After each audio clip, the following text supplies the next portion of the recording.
What a do vinyl community? My name is Brian, and welcome to the Fluffy Records YouTube channel. Um, I am recording a week after Thanksgiving, so anyone who celebrates Thanksgiving, hope you guys had a wonderful Thanksgiving, and to those who don't celebrate it, I hope you guys have been having an awesome week, or the past week, and hope you guys are having a wonderful week this week. But yeah, I feel like it's been a while since I've last uploaded a video. I just checked. It said 11 days ago, but to me it felt like, I don't know, a month. I haven't been posting, or haven't really been listening to records lately because I'm still in school, so towards the almost done with the fall semester, and during Thanksgiving week, I got sick, so yeah, just incredible timing there. But nevertheless, I have picked up a good amount of records. If you are looking at the title, or if you've seen the title and clicked on this video, it's more than likely because I I put up something along the lines of whole lot of 10-inch records, which, I mean, it's a good stack, good small stack. But anyways, so there's two of these 10 inches that I've gotten online, and they both happen to be Blue Note. So I want to show the first one. This is one that I was really happy to have found online on eBay for a good price. Although I don't have a, this is a 78, and although my turntable doesn't spin 78, it only does 45 and 33. Maybe someday, somewhere in the future, I'll have a turntable that I can spin, 33, 45, 78, and even 16. That would be pretty great. But anyways, I picked up Quebec tenor sax, Blue Note Records. I believe this one came out in 1946 from the looks on Discogs. Could be either 45 or 46. But anyways, this is a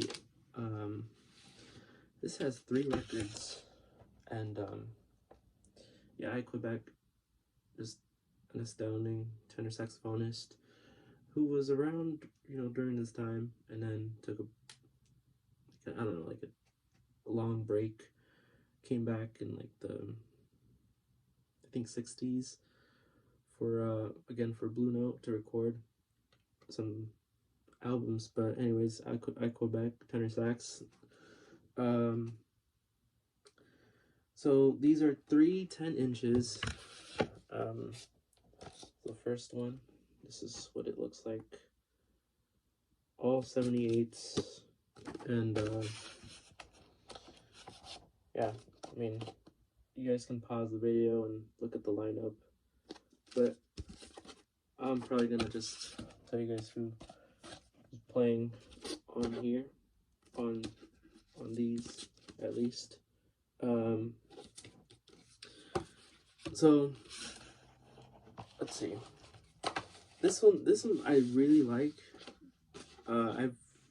I've streamed the music and really enjoy it. It's, just standard bop, but you have these awesome musicians, like, of course, you have Quebec,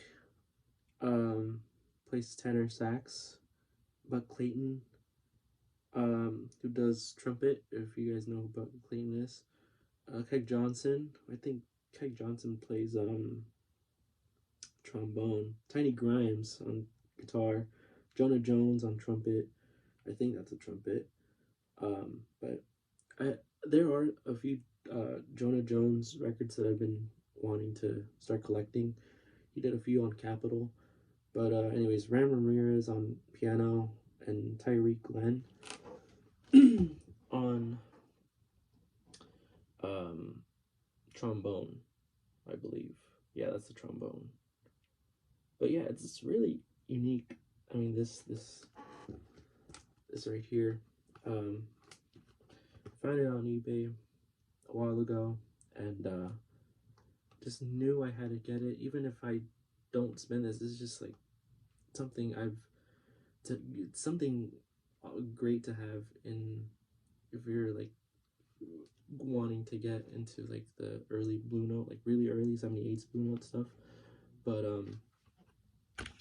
the I think one of the discs in the description said there was like a crack or something. But anyways, maybe I'll listen to this when I have a proper,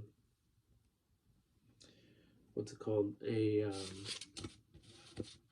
a turntable that can play 78s, because I surely don't want to listen to this. I do have a Victrola that I used when I was a teenager, but I don't want to mess with that. Anyways, yeah, Quebec. I think this is the only Quebec record that I have in my collection. Yeah, because I mean, there has been one, I think only one, that Blue Note released in the classic series, but other than that, I don't think there has been any. Maybe the I think maybe Analog Productions put one, but yeah, Quebec tenor sax.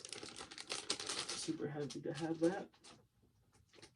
Next one. Well, these next few are ones that I've gotten or that I found at the shop. This was the first one that I'm going to show you is a blind purchase. Got this one because honestly saw it was on Emercy and saw it was on 10-inch format. So this is Les Most by Bernard Pfeiffer. I think that's how you pronounce his name. But yeah, this is Bernard Pfeiffer, who plays piano and is accompanied by a few musicians, actually. Can't remember when this one was put out. Has to be maybe early 50s. But yeah, Emercy. This is more like this session, at least, of with the musicians, I think mostly has European players. So I think Bernard Pfeiffer was a French jazz musician. Bib Montville, who plays or Bib Montville and Bobby Jasper, who both play tenor sax on here. Roger Guerin on trumpet and alto tuba, and then Jean-Marie Ingrand on bass and Mac Cack on drums. Yeah, found this one for a good price. I think it was only like $5 or $6. Recording wise, like in terms of the sound, not the best. There's a lot of hissing. You get that a lot in some of the 10-inch jazz records. But I mean, they play a few standards, but I think the one that caught me off guard was the first tune, I Want to Be Happy, where the group, I think what they were doing was in the middle of playing, they were making like monkey noises. That sort of caught me off guard, but I mean, they were jamming. They musically sounds pretty good. But yeah, this is one, I think one of the only blind purchases of the stack. In terms of like the style of jazz, I think I would put this in probably like bop. Yeah, bop. But moving on, this next one, I've been collecting more prestige 10-inch records, and this one caught me by surprise because honestly I the first time that I saw it, passed on it because I think I picked up a few titles, And then I said, if this is still here, I'm gonna come back and I'm gonna get it. And lo and behold, it's still there. And picked it up, and this is what I brought home. This is New Sounds from Sweden, Volume 1. Didn't know that, well, actually, before I mention it, like I said, this is on Prestige, and I guess what caught me was, or what made me want to get this was, one, it's on Prestige, two, it said, New Sounds from Sweden, and from what I had remembered, was that I picked up through an online purchase another Prestige 10-inch that had these Swedish musicians, jazz musicians. And then, come to think about it, while I was spinning this one, I was like, hold on, this is Volume 1. And then I look at my other copy, and this is the one that I've shown in another video. This is Volume 2 of this. So, I'm not sure if there's a Volume 3, maybe there is, but now I'm happy that, you know, I finally have Volume 1 and Volume 2. Plus, I recognize some of the musicians on here, or at least two. But yeah, Volume 2, shown this in a previous video. And, yeah, they weren't kidding when they said, New Sounds from Sweden, which is honestly really interesting because from the liner notes, the liner notes were written by Leonard Feather, and has just really good things to say about these the young cats of this time period. But the lineup here, you have Rolf Eriksson on trumpet, Aki Persson on trombone, Arnie Domneris on alto sax, Carl Henrik Noren on tenor sax, Lars Gullin, that was one of the ones that's in Volume 2, who I noticed, on baritone sax, Bengt Hallberg, another one, who does piano and harpsichord, Reinhold Svensson on piano as well, Rolf Berg on guitar, Simon Brem on bass, and Jack Noren on drums. Yeah, so that's a ton of musicians on here. But also not credited on the in the personnel, but in the liner notes. If you guys know Toots Thielmans, he was a harmonica player, and I think also a guitarist. But he is featured on. He plays a few bars of what was it? I think it was Meet Me Tonight in Birdland. Just a fantastic harmonica player. Been listening to him ever since I think the pandemic, and I think there are a few records of his that that's been on my radar, but man, just really incredible. I mean, the musicians on here, the Swedish musicians, outstanding. I think it was, who was it? Jack Noren, the drum player. I think he's the only American player on here. Well, Swedish American jazz musician on here. Was born in, I think, in Chicago, and then at the age of, I think in his teenage years, he went back to Sweden. Anyways, all of them are Swedish. I believe so. But yeah, awesome to have Toots Thielmans, who I had forgotten he was a Belgian. I'm looking here, let's see. So yeah, I mean, all these musicians were just really young, and excited. I'm always excited to listen to these early recordings of musicians from Europe. But as you can see right here, This is on Prestige. There's another one out on Discogs that has the Plastilite, but this is in the Plastilite pressing. I don't know if it makes a difference, but I mean, this copy right here sounds really good. This one, again, another one, I can't remember when this one was put out. Well, it has to be in the 50s, maybe early 50s, but happy to have that one. Another one that was really cheap, actually, the Swedish one was also really cheap as well. This next one, awesome cover. This is New Sounds in Modern Music by all these on Savoy. All these cats that played for Savoy. Volume 5. Didn't know until I had spun this one that the cover was done by Bert Goldblatt. And you guys are going to notice a few of these 10 inches cover design was done by Bert Goldblatt. And yeah, I'm just happy to show this one, or these, all of these actually. On Savoy. Had seen this one on Discogs. My copy has the blank cover. Probably gonna have to include that in the Discog system, but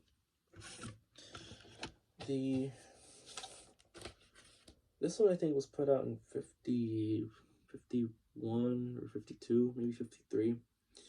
But you have Sonny Stitt alto sax, Ed Divertoil on baritone sax, Morris Lane on tenor sax, Fats Navarro on trumpet, Al Hall on bass, Bud Powell on piano, Kenny Clark on bass. No, Kenny Clark on drums. I don't know why it would say bass. I guess a error right there on their part. And then Dizzy Gillespie on trumpet, James Moody on tenor sax, Milt Jackson on vibes, Ray Brown bass, Harris on drums, and Hank Jones on piano. Yeah. Some of these weren't credited on the cover, but anyways. Another one where these early Savoy records are just fun to collect, but they don't sound the best. So I only got this one because it was cheap. I think I only paid $5 for this. And I've been wanting to collect more 10-inch records on Savoy. I recently showed, I'll pull this out,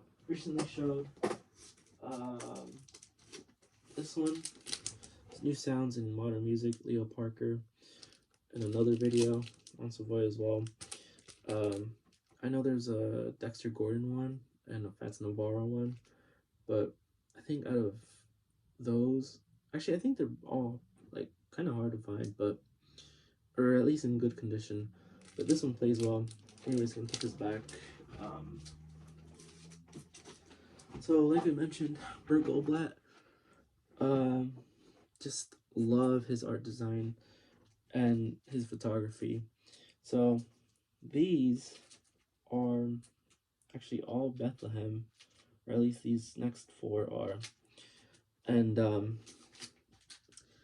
yeah, let me actually take this out. So first one, gotta start it off with a banger because it's the first record on Bethlehem. This is Chris Connor, sings Lullabies of Birdland. Found this at the shop along with the second release, and I've shown volume 2 or the second I've shown this one before, but the other one had a few skips. So what I did was I got this one from the shop when I first showed in another video, but it had some skips. Took it back to the shop, traded for credit, and then I think that copy sold. Fast forward to now, found another copy, and I was a little skeptical because I thought it was the one that I went back to trade it for, or for credit. But after viewing the video while I was at the shop, I I knew that this wasn't um, uh, the same copy that I had before, so I was really happy to bring these two home with me. I think, um, man, I think the volume one sounds a little bit better than volume two in terms of um, the condition of the wax. But man, Chris Connor just sounds amazing, and I love the introduction the guy does. I think who does the introduction? Bob Garrity does the introduction on the first track for Chris Connor. Absolutely incredible. Trio here, including her, makes a quartet, but the trio here who backs her up are Ellis Larkins on piano, Everett Barksdale on guitar, and Beverly Peer on bass, and of course Chris Connor on vocals. Just absolutely beautiful voice. And yeah, volume 2 has a little bit more, has a little bit larger group. I think there's from what I remember, there's like a few horns, but I'm gonna show this one as well. Yeah, really nice cover. Well, the front at least. The back is, it's whatever. But the Vinnie Burke Quartet with Art Mardigan on drums and other players on here. But yeah, also really enjoy this one. I'm more, I know more about Volume 2 than Volume 1 because, mainly because I had already picked up Volume 2 in the past. So, just happy to pick up, just happy that I found a much cleaner wax copy.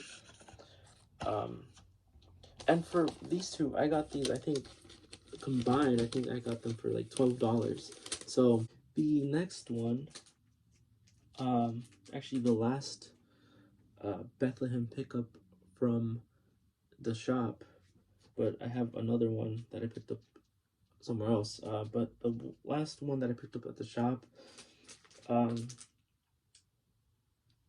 was just very excited to have found this, and this is Sincerely Conte or Conte. I really love this cover. Again, done by Burt Goldblatt, and man, so Conte Condoli, I believe, was a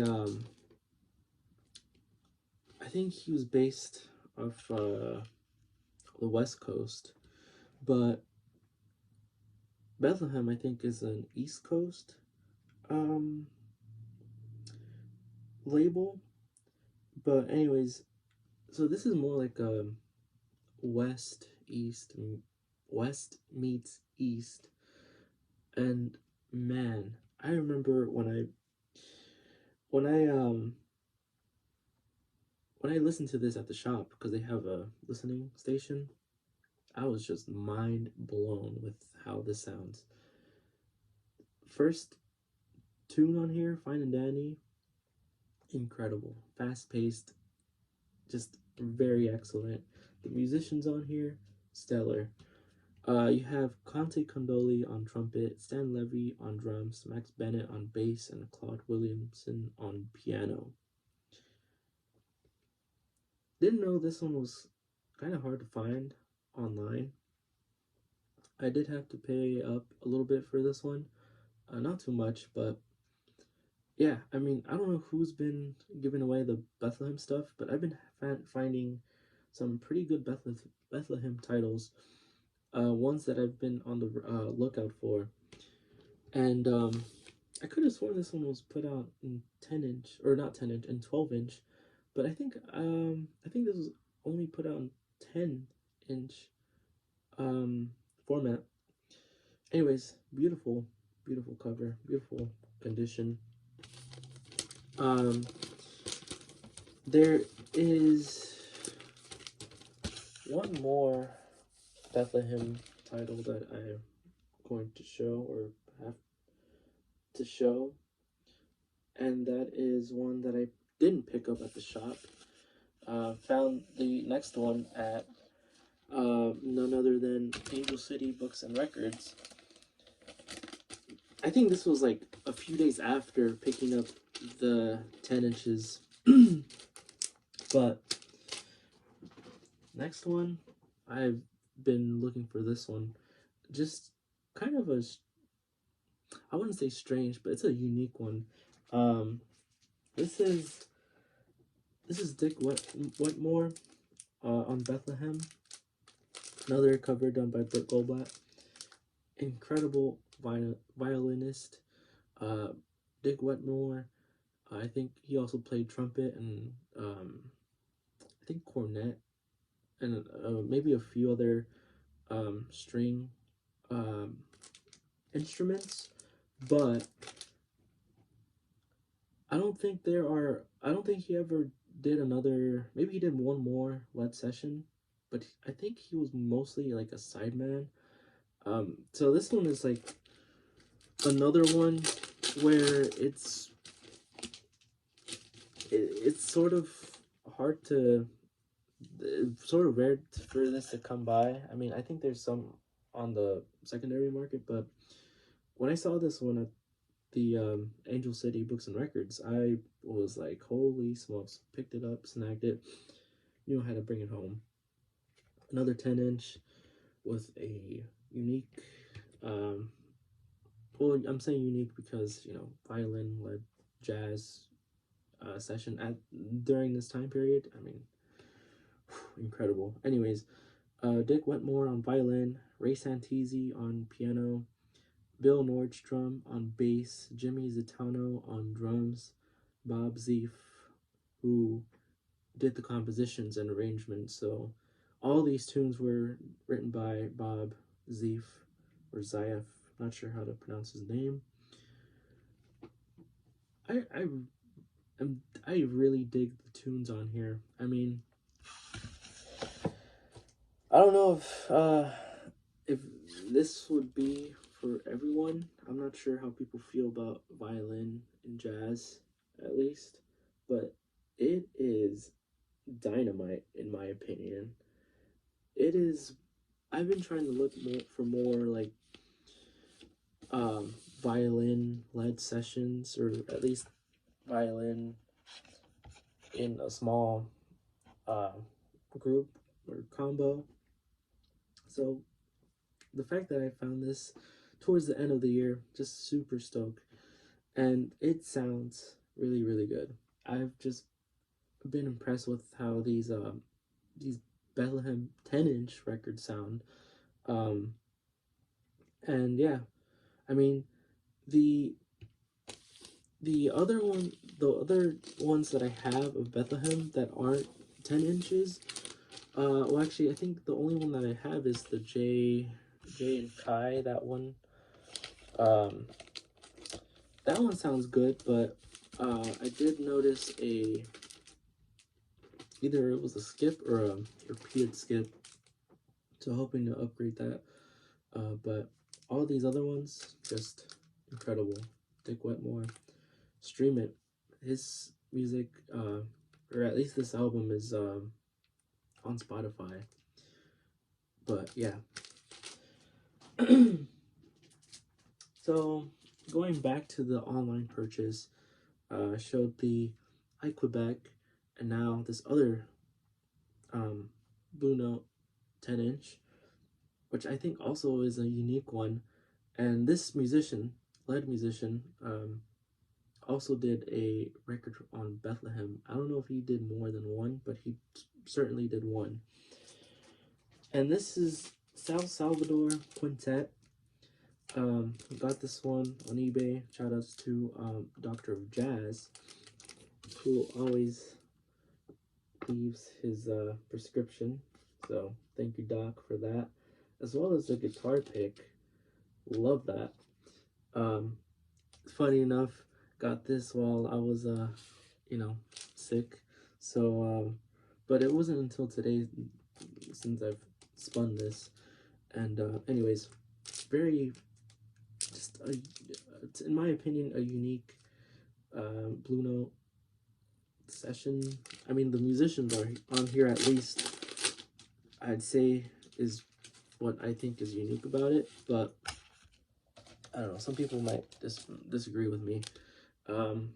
South Salvador, I think he was born in Massachusetts, yeah, but he spent most of his growing years in Connecticut, Stafford Springs.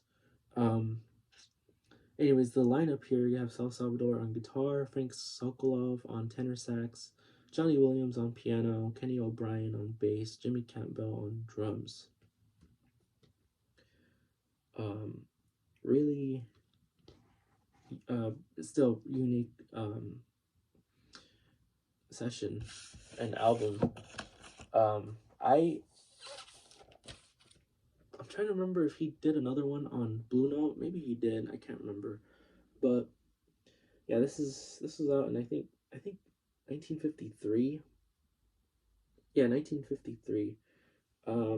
This on that Lexington address. So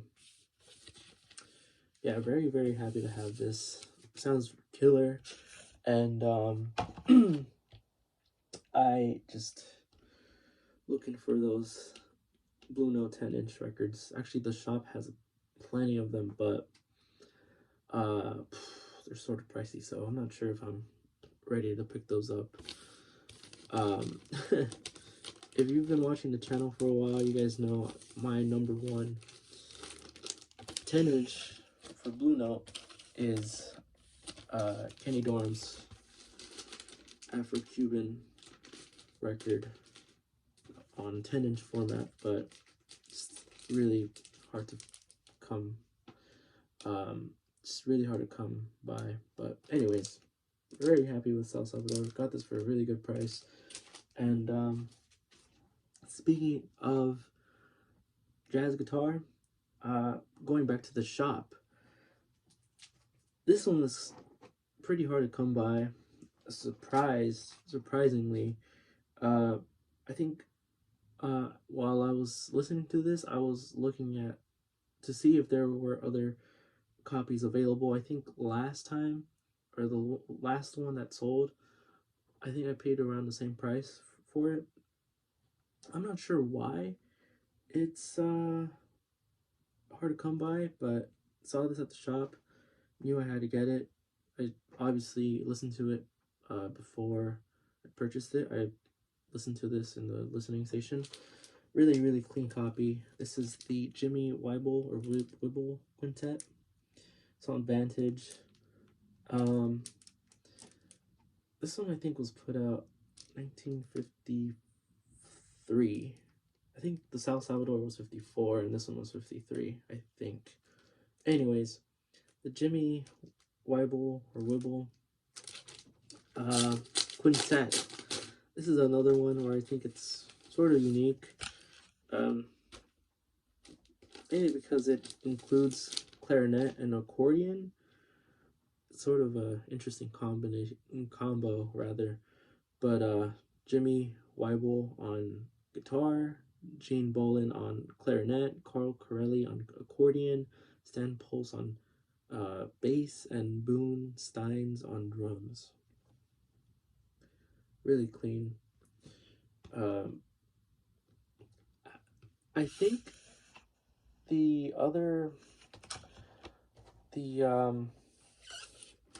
actually no, okay. So this is on Vantage. Not too familiar with Vantage.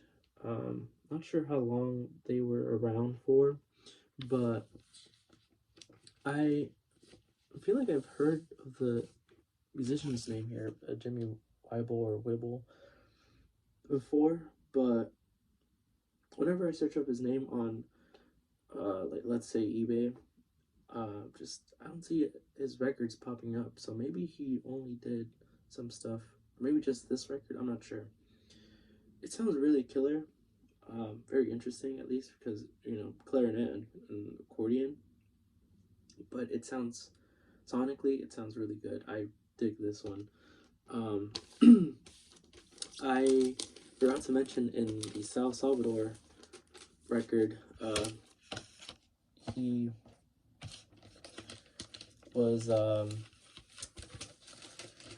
he was what's it called?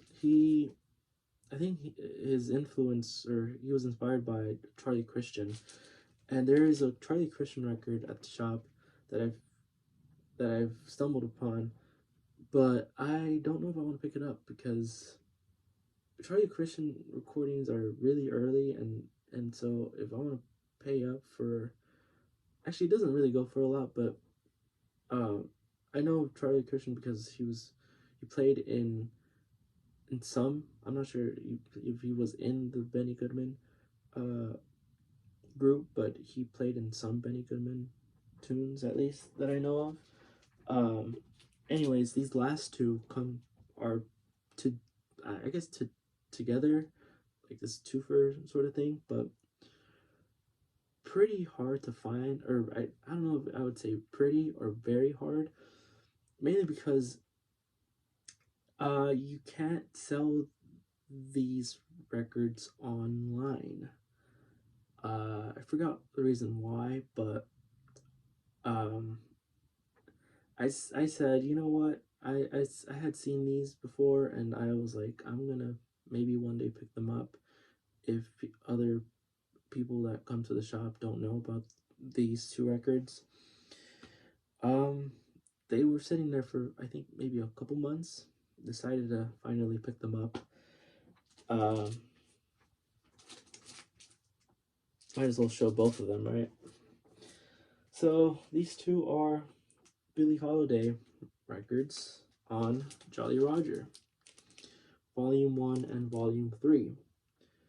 Now, when it comes to the sound of Jolly Roger records, actually, if you guys don't know, Jolly Roger was this bootleg, uh, bootleg label that put out a few records in, I think, in 10-inch format. Anyways, Burt Goldblatt did the covers for them. I think there's only 3 volumes of Billie Holiday. I think so. Yeah. Found volume. What is this? Volume 1 and Volume 3 at the shop. If anyone has Volume 2, hit your boy up. But yeah, these Jolly Holiday. Found one. Louis Armstrong at the record parlor a while back, but I think the more desirable Jolly Roger records are these Billie Holiday records. I just love these covers, but more importantly, I love the music that Billie Holiday put out while she was still alive. These aren't the best recordings, or yeah, like sonically. And I haven't cleaned this one yet, so it is a bit dirty, but like I said, yeah, these are, I think I've seen a pop site of 3 of them that was sold for, or the 3 volumes were sold for, I think, $300, so $100 a pop. Man, it's just hard to find these, especially the Billie Holiday records, Jolly Roger ones, but I have seen a few more on at the shop, Jolly Roger, for Louis Armstrong. Maybe I'll pick them up, but I'm just happy to have these two. And yeah, I mean, Jolly Roger was more of like a Dixieland label, I would say, because they had Louis Armstrong, Bix Biederbeck, Sidney Bechet, Count Basie, and Benny Goodman. But yeah, I mean, maybe the other records aren't hard to come by. You kind of have to find like a person that has these for sale. But yeah, these are the last ones for this video. Wow, hit the 40-minute mark. Keep yapping if you guys stuck this far. Thank you so much as always for watching all the way through. Comment down below if you guys have any of these records, you know, the 10-inch records, what you guys thought of them. Maybe leave something in the comments that I missed out on saying. Yeah, I mean, hope you guys had, like I said in the beginning, hope you guys had a wonderful Thanksgiving. Hope you guys have a wonderful upcoming holidays that's coming next month or like tomorrow, December. And yeah, what else am I thinking of saying? Oh, right. I have a few more records to show, but for another video. Found a really killer box set. Still thinking if I want to do it in just that box set alone, or with just a stack of records. And yeah, but in the meantime, thanks so much. Hope you guys subscribe. Hope you guys like, comment. But well, most importantly, hope to see you guys in the next video. Take care.